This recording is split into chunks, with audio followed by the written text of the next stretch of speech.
Ipinag-utos ni Pangulong Rodrigo Duterte ang pagpapalakas ng mga istruktura at presensya ng militar sa mga islang inaangkin ng Pilipinas sa West Philippine Sea.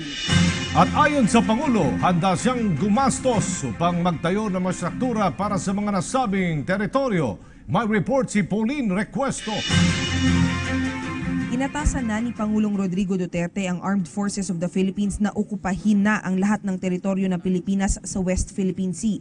Sinabi ito ng Pangulo sa kanyang pagbisita sa kampo ng Western Command sa Puerto Princesa City sa Palawan. We try to be friends with everybody but we have to maintain our jurisdiction now, at least the areas under our control.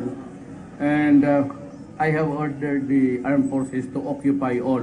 Dagdag pa ng Pangulo, nais niyang bumisita sa Pag-asa Island sa Araw ng Kalayaan para itaas ang bandila ng bansa. Independence Day natin, I may go to Pag-asa Island to raise the flag there.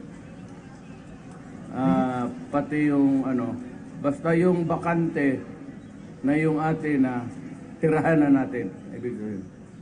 Mukhang agawan kasi ito ng isla eh. And what's ours now, at least kunin na natin and make a strong point there that it is ours. Ayon pa sa Pangulo, nais niyang magtayo ng mga infrastruktura sa naturang isla at nakahanda na rin daw ang budget para rito. The money is there.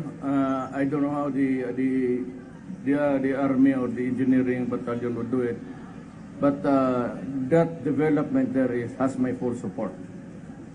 Gagastos ako dyan sa fortification dyan. Bukod sa pagtatayo ng mga infrastruktura, sinabi din ng Pangulo na nais niyang ayusin ang BRP Sierra Madre na nakaistasyon sa West Philippine Sea para sa mga sundalong nagbabantay sa teritoryo ng Pilipinas.